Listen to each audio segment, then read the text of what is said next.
Buenas noches, doctor, y buenas noches, compañeros. Nosotros vamos a hablar acerca de la sobrecarga laboral. Somos el grupo número 3 y los integrantes son Andrea Morales, Verónica Ramírez, Juan Carlos Macías, Catherine Reyes, Washington Silva y quien les habla Génesis Moreira. La sobrecarga laboral.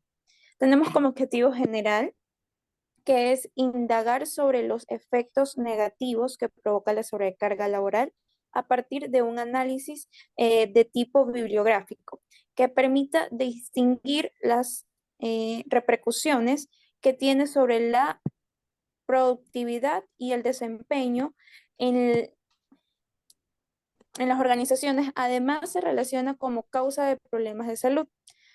Como introducción tenemos ¿por qué la sobrecarga laboral es un problema frecuente dentro de las organizaciones? Porque desencadena problemas personales y afectan directamente al desempeño de las organizaciones. Eh, ¿Por qué puede ser la causa? Pueden ir desde una discusión interpersonal a nivel laboral o problemas de salud por el estrés, entre otros, ¿no? ¿Cuáles pueden ser las posibles consecuencias acerca de la sobrecarga de trabajo?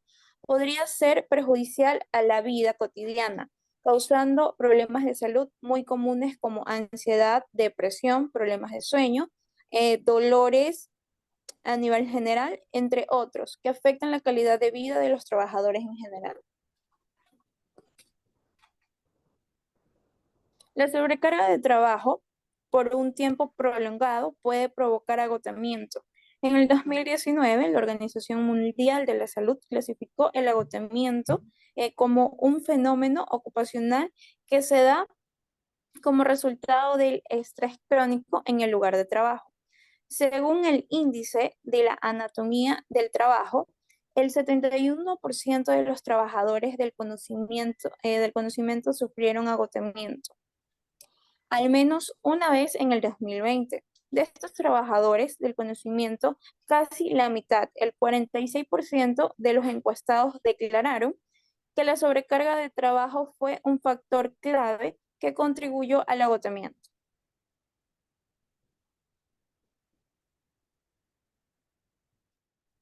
Buenas noches, mi nombre es Andrea Morales. Voy a hablar acerca de cuáles son las principales causas de la sobrecarga laboral.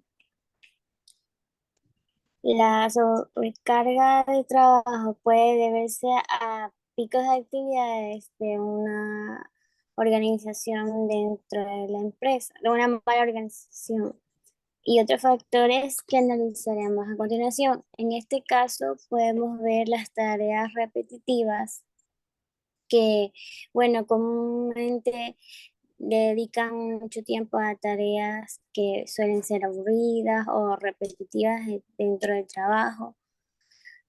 Y también tenemos objetivos desconectados.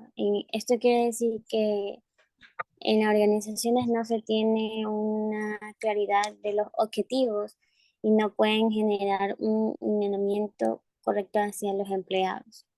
Una mala comunicación, es decir, no tienen buena comunicación entre los compañeros, entre sus jefes, y esto afecta lo que es la salud también y genera una sobrecarga.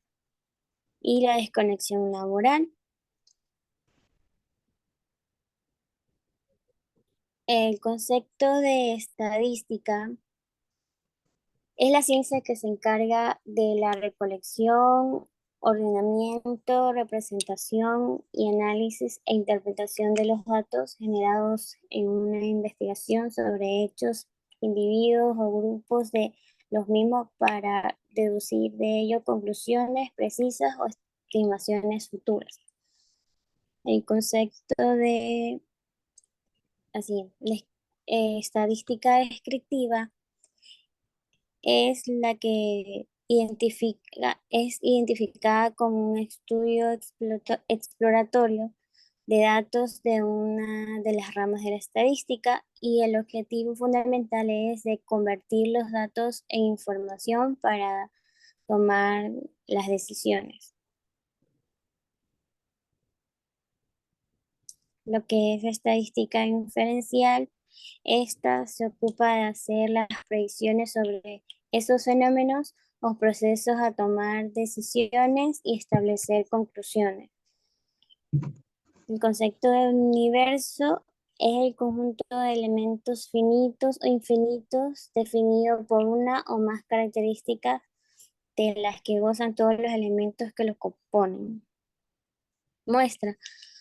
eh, es el conjunto de elementos seleccionados de una población de acuerdo con un plan de acción previamente establecido para obtener conclusiones que pueden ser extensivas hacia toda la población.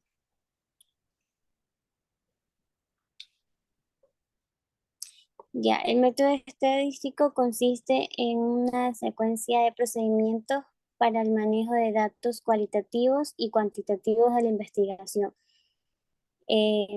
A continuación, mi compañero. Buenas noches, les voy a hablar sobre las variables.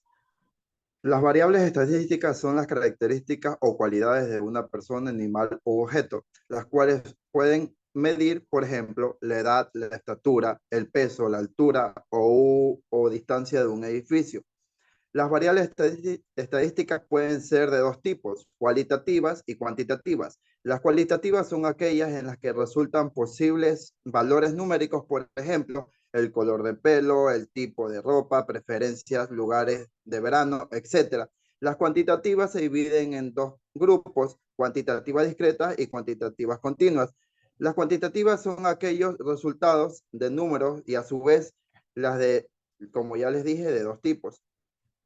Medidas y tendencias centrales. Las medidas y tendencias centrales son la moda, la media, la mediana, son parámetros de tendencias centrales o medias de centralización de un número ubicado hacia el centro en la distribución de los valores de su serie y observaciones. La moda son los datos repetitivos en la encuesta de unos valores. Siguiente, compañero. Gracias. Buenas noches. En la crítica de las medidas de tendencia central, podemos decir que las medidas de posición central son una ayuda en forma de resumen, pero no son categóricas. Como resumen, pueden darnos una información de lo que en promedio cabría esperar, pero no siempre son precisas. Para analizar mejor las medidas, es recomendable combinar las medidas de tendencia central con medidas de dispersión. Las medidas de dispersión tampoco son infalibles, pero nos ofrecen información sobre la variabilidad de una determinada variable, ¿no? Que, como ya lo explicó mi compañero, son las medidas de tendencia, se encargan de resumir información del conjunto de datos numéricos por medio de números, valga la redundancia, y se dividen en moda, en media y mediana. Que la moda con número con mayor frecuencia en el conjunto de datos, la media, el promedio del conjunto de datos numéricos, la mediana es el centro del conjunto de datos numéricos. Gracias.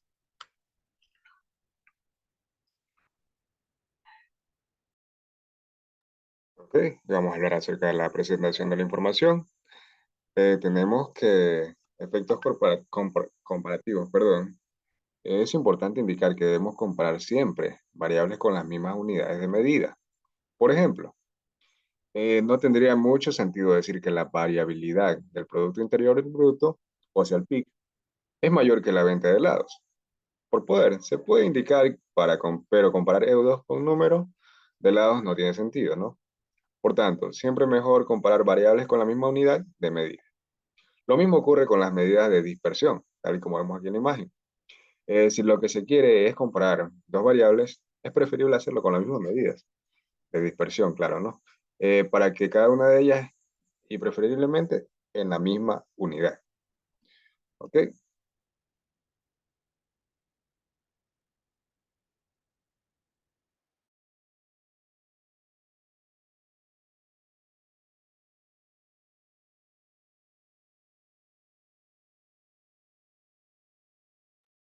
Ok, aquí tenemos lo que son la presentación de gráficos.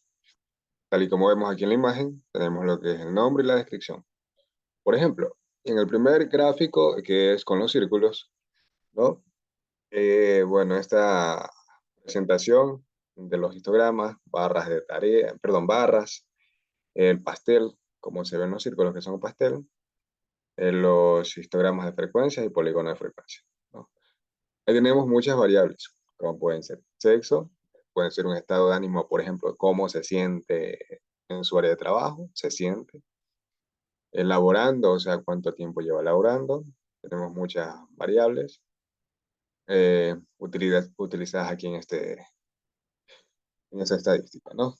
Esta estadística se la realizó con personas las cuales respondieron a cada pregunta, la cual se realizó.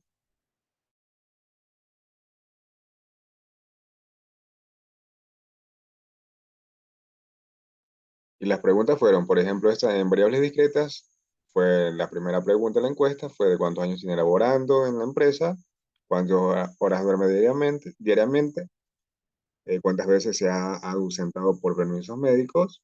Entonces, en este tipo de encuestas, las personas iban respondiendo y se iba haciendo lo que es la estadística, ¿no? En estas fueron variables discretas. A continuación, vamos a ver lo que son las variables continuas, ¿no? Ya las variables continuas, en esta encuesta se utilizó en variables continuas se utilizó, por ejemplo, la talla, de cuánto mide de estatura la persona, el peso, ¿no? La glicemia. Eh, también se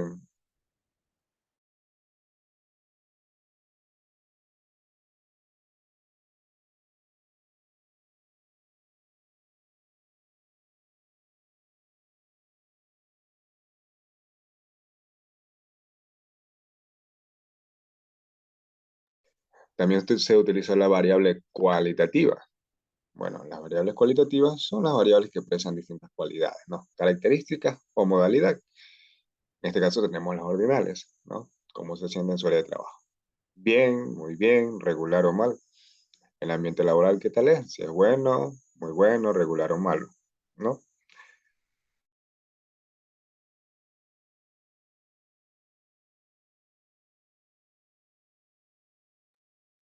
Y en las nominales, en la encuesta se realiza sobre el sexo, si era hombre o mujer, la raza, mestizo, indígena, blanco, mulato, africano. Y en la tercera encuesta se le realizó lo que decía el estado civil, si era soltero, casado, divorciado, unión libre o viudo. Acerca de los elementos sobre demografía y estadística sanitaria. ¿Qué es demografía? Pues demografía es la ciencia que estudia la población humana de manera estadística, es decir, en base a datos numéricos y cálculos que permiten poder analizar los diversos aspectos como el tamaño, la densidad, la distribución y las tasas de vitalidad de una población. Estos datos estadísticos que se utilizan se obtienen mediante los instrumentos que son evidencias científicas, bases de datos, encuestas, censos y otros. Estadística de la población de Santa Elena, como vemos en el cuadro en la parte izquierda, vemos aquí sobre los resultados del censo de población, en este caso es el 2010 de la provincia de Santa Elena, que el total es de 380.193 habitantes, estando en el rango de mujeres de 151.831 de mujeres y hombres de 156.862. Como vemos, la composición de la población del cantón de Santa Elena, según el censo del 2001, representa el 3.4% de total de la población del Guayas. Este ha ido en aumento en los últimos periodos intercensal en el 1990 y el 2001 a un ritmo del 2.6% promedio anual. Y el 75.5% de la población es la que reside en las áreas rurales. Y esto se caracterizan por ser una población joven, ya que el 43.7% de la población son menores de 20 años según se puede observar en una pirámide de población por edades y sexos. Y aquí está la pirámide, su utilización en la salud pública.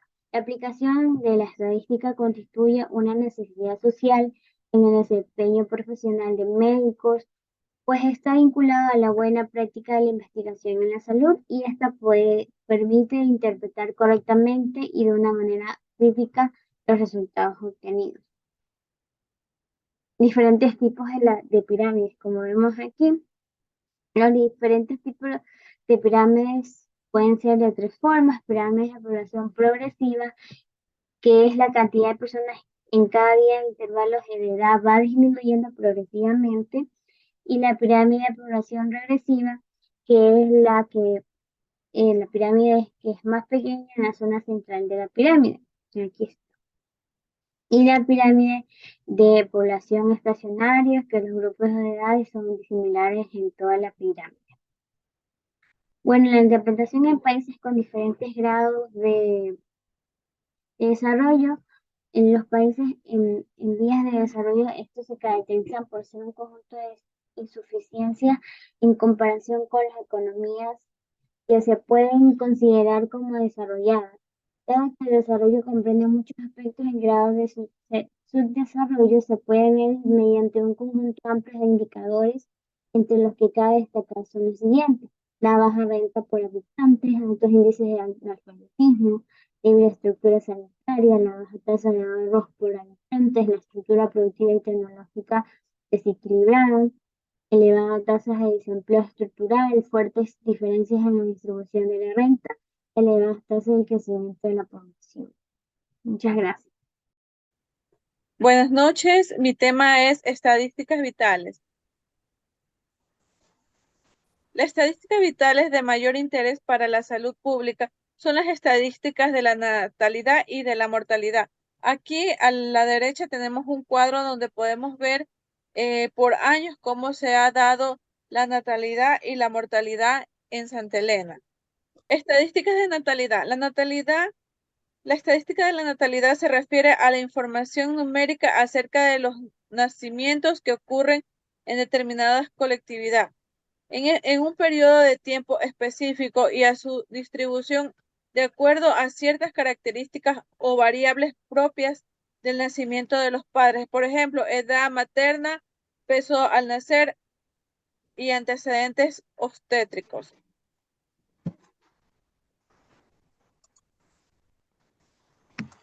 Estadística de recursos. Entre los indicadores que miden el aprovechamiento de los recursos del hospital tenemos índice de recursos de tipo personal, camas por médicos, total de camas total médicos, camas por personal de enfermería, camas por tipo de empleado dado, camas por médicos que trabajan en la sala, índice de relaciones de recursos humanos, personal de enfermería por médico, por ciento de distribución de camas, por ciento de camas de servicios dados, productividad de médicos o técnicos, productividad médica en consulta, aprovechamiento de médicos básicos, de medios básicos, y por ciento de placas no útiles para diagnóstico. Buenas noches. Sobre las medidas de fecundidad, tenemos que es una tasa de fecundidad específica por edad o por grupo etario. Se calcula como la razón entre el número anual de nacimiento en mujeres de determinada edad o grupo etario y la población de mujeres de la misma edad o grupo etario en el mismo año para un determinado país, territorio o área geográfica que se elija. En las medidas de fecundidad tenemos la tasa bruta de natalidad, tasa de fecundidad general, la tasa específica de fecundidad.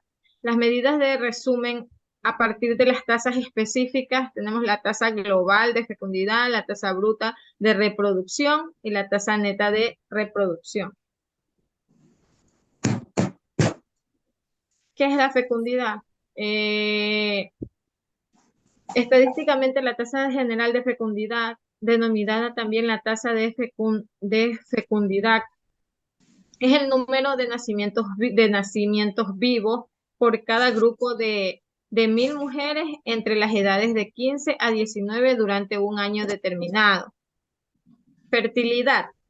La tasa de fertilidad o tasa especial de fecundidad es una variable demográfica que muestra el número promedio de hijos que nacerían por mujeres si todas las mujeres vivieran hasta el final de sus años fértiles y dieran a luz de acuerdo con la tasa de fecundidad promedio de cada edad. Natalidad es el total de nacimiento de madre pertenecientes a un determinado ámbito en un año concreto por cada 1.000 habitantes. En general, el término tasa bruta de natalidad se emplea cuando el indicador se refiere al total de nacimientos ocurridos en un determinado ámbito geográfico. O sea, es el total nacional, comunidad autónoma o por provincia.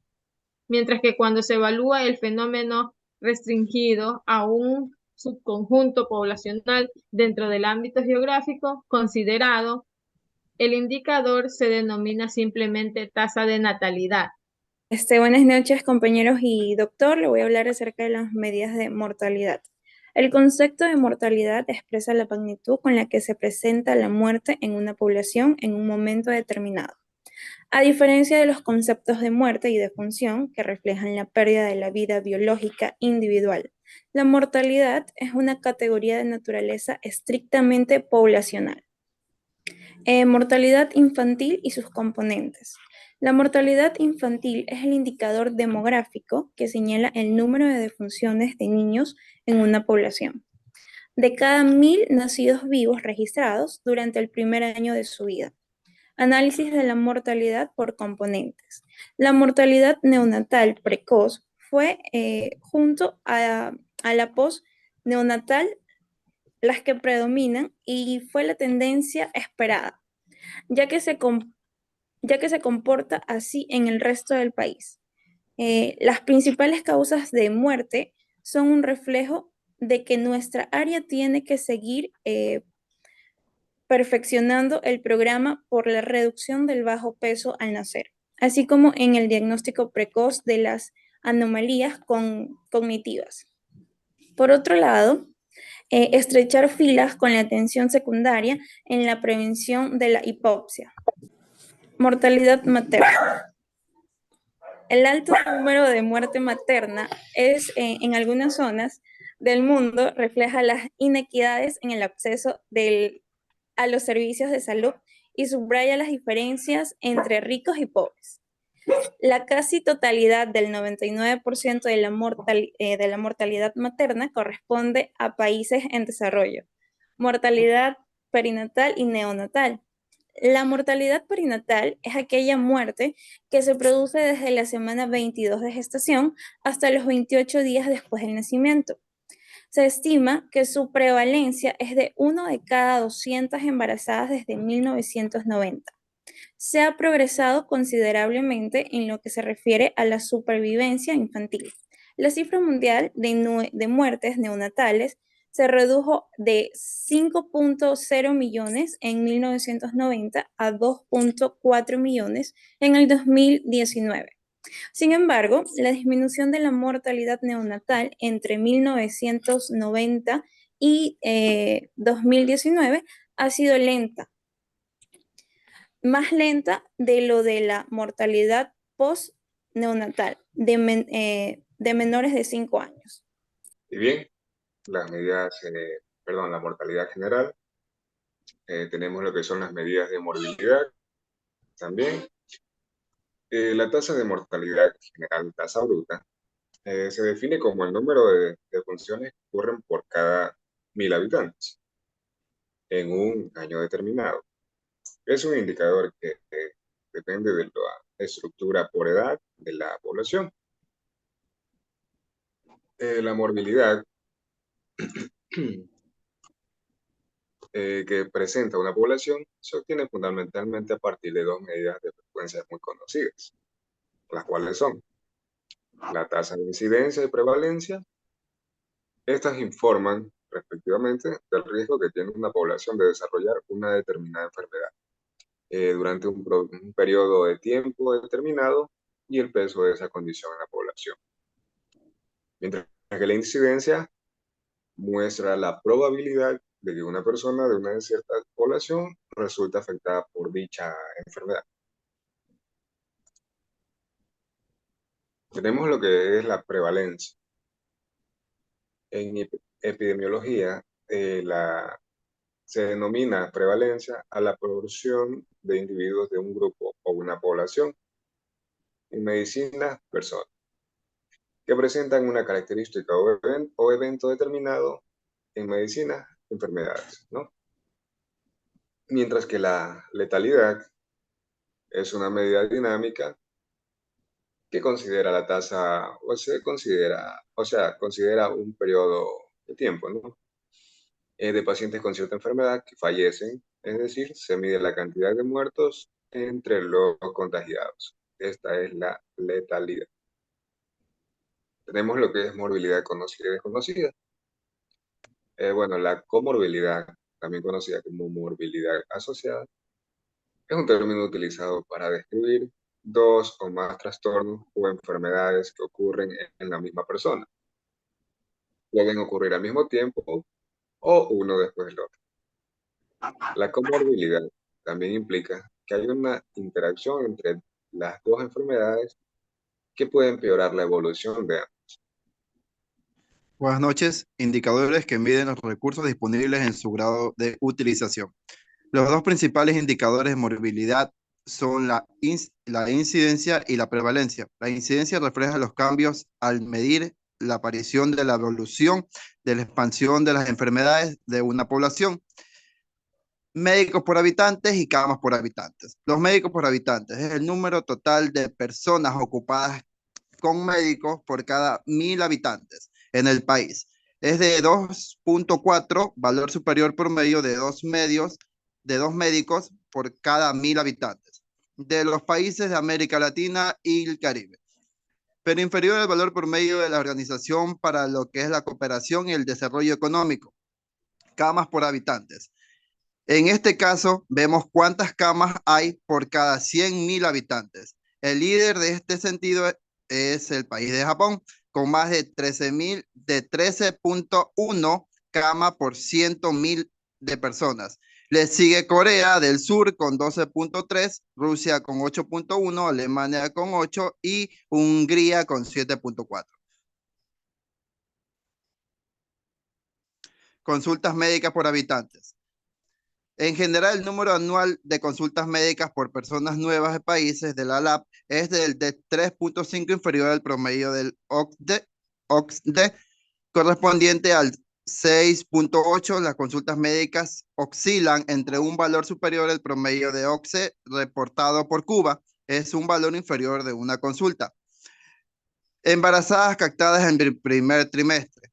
El porcentaje en lo que es la provincia de embarazadas captadas es por el Servicio de Salud en el primer trimestre de gestión aumenta de un 47% en el 2006 y un 63% hasta el 2013.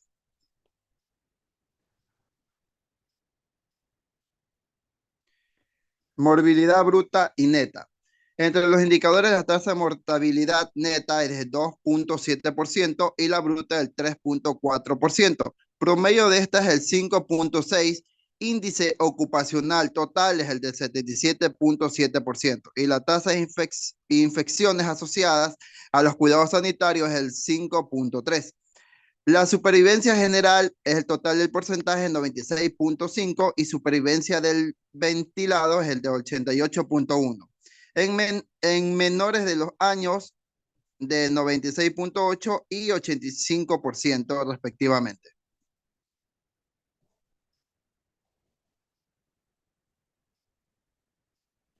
Estructura etaria. En la provincia de Santa Elena tenemos una cantidad total de 306.842 personas, un total del 0.14 años, el 19%, un total de hombres de 705 y un total de mujeres de 691. Entre 15 y 64 años tenemos el 72% de la población que nos tiene un total de hombres de nacidos un total de hombres 2.691 y mujeres 2.472. Total de 65 años y más es el 9%, hombres 274 y mujeres 379. Tasa de crecimiento de la población es un 0.76%. Crecimiento natural por 100 personas sobre la población. Tasa de la natalidad es el 13.13% de nacidos vivos sobre 1.000 habitantes. ¿Esto qué quiere decir? Que de cada mil mujeres hay 100 nacidos vivos. Siguiente. Tasa neta de migración, el 0 punto migrantes sobre los 1.000 de habitantes. Distribución por sexo, al nacer tenemos un 1.6% entre hombres y mujeres. Menores de 15 años tenemos 1.02 de hombres y mujeres. Entre 15 y 64 años tenemos el 1.09 entre hombres y mujeres. Entre 65 y más años tenemos el 0.72% entre hombres y mujeres. Total de la población del 1.4, tasa de mortalidad infantil del 23.23% muertos sobre 1.000 habitantes nacidos vivos. Expectativa de vida a nacer, ¿qué quiere decir? Total de la población es el 76.83%. Entre hombres y mujeres tenemos entre hombres de 73 y 95 años y mujeres entre 79 y 85 años. Tasa de fertilidad tenemos entre 1.53 entre niños nacidos vivos entre inferior de 2.000 mujeres. ¿Esto qué quiere decir? Tenemos el 3% de nacidos vivos entre 10 mujeres fértiles.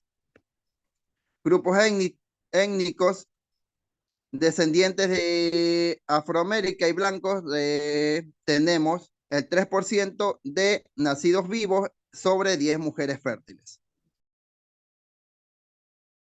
Nosotros vamos a hablar acerca de los muestreos estratificados. Como vemos aquí en la imagen de la derecha, tenemos una división. Tenemos una división de estrato 1, estrato 2 y estrato 3, ¿no? El muestreo estratificado es un tipo de muestreo probabilístico. Los individuos de toda la población se dividen en grupos o estratos. Como les decía, está dividido aquí en estrato 1, estrato 2 y estrato 3, aquí en la imagen, ¿no? Cada elemento pertenece a un único estrato. La variable elegida para formar los estratos no debe permitir que un individuo o elemento de la población pertenezca a más de uno de ellos. La variable elegida deberá ser significativa para el motivo u objetivo del estudio o investigación, ¿no?, de cada individuo. Buenas noches con todos. Yo voy a hablar sobre la muestra. La muestra se elige escogiendo en cada extracto un número representativo de individuos. El tamaño de la muestra se fijará mediante uno de los tipos de muestreo, disponible. La elección de los elementos en cada extracto se realiza mediante algunos métodos de muestreo aleatorio siempre o muestreo sistemático. Aquí tenemos la fórmula donde podemos calcular esa variable. Dice n minúscula n por z por p por q sobre e al cuadrado por n menos 1 más z por p por q. Aquí a la derecha tenemos realizado un ejercicio donde calculamos y nos da un resultado de 86. Esta es la fórmula para sacar el cálculo del tamaño de la muestra. Solo hacemos el cálculo reemplazando la n y nos da el valor final, que es 86. Este es utilizado para definir qué tipo de estadística inferencial utilizar, paramétrica o no paramétrica. El test utilizado para definir el tipo estadístico indiferencial es el paramétrica, porque escogemos una de las variables, sea cuantitativa o continua, que significa el peso, y una cualitativa, nominal, que es el sexo. Calcular los test de prueba de hipótesis. Una hipótesis nula es una suposición que se utiliza para negar o afirmar un suceso en relación de algunos parámetros de una población o una muestra. Siempre que se llega a una conclusión acerca de un experimento, el investigador debe establecer dos hipótesis: la hipótesis nula y la hipótesis alternativa. Entendido de manera sencilla, la hipótesis alternativa representa la conclusión que el investigador quiere demostrar o afirmar tras un estudio. Esta expresa con la expresión H1 y va a representar por lo general lo contrario a la hipótesis nula.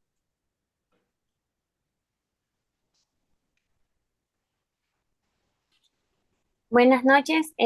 Acerca de la prueba de hipótesis contra un valor histórico o hipotético, bueno, hemos saber que la regla que se especifica es aceptar o rechazar una afirmación acerca de una población, dependiendo de la evidencia proporcionada por una muestra de datos. Una prueba de hipótesis examina dos hipótesis opuestas sobre una población, que es la hipótesis nula y la hipótesis alternativa. En primer paso debemos de planear la hipótesis, que la hipótesis nula viene a ser H sobre 1 sobre 0 y siempre va a ser igual. La aleatoria H1, que son diferentes los grupos, y también puede ser este grupo menor o mayor. En este caso vamos a ver la hipótesis acerca de las personas que tienen más carga laboral sobre las que pesan 62 kilogramos. Y el segundo paso es calcular en el Jamovi, ver que el alfa es igual a 0.05 nivel de significación. Y el tercer paso es comprobar que P contra alfa. Aquí vamos a ver si P es mayor que alfa o P es menor que alfa.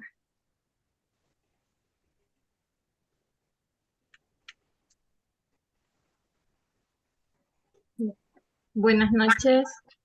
En este paso que corresponde a la toma de decisión, como lo explicó mi compañera anterior, aquí tomamos en cuenta de que alfa, el valor que le corresponde, que es igual a 0,05, y P, que es 0,001, que fue el resultado que nos salió calculándolo en Jamovi con la variante de peso, que está aquí en la imagen, en la parte de acá donde dice prueba T en una muestra. Allí tenemos el resultado donde P es igual, es 0,001. Entonces aquí explicamos que cuando P es menor que alfa, me quedo con H sub 1. Cuando P es mayor que alfa, me quedo con H sub 0.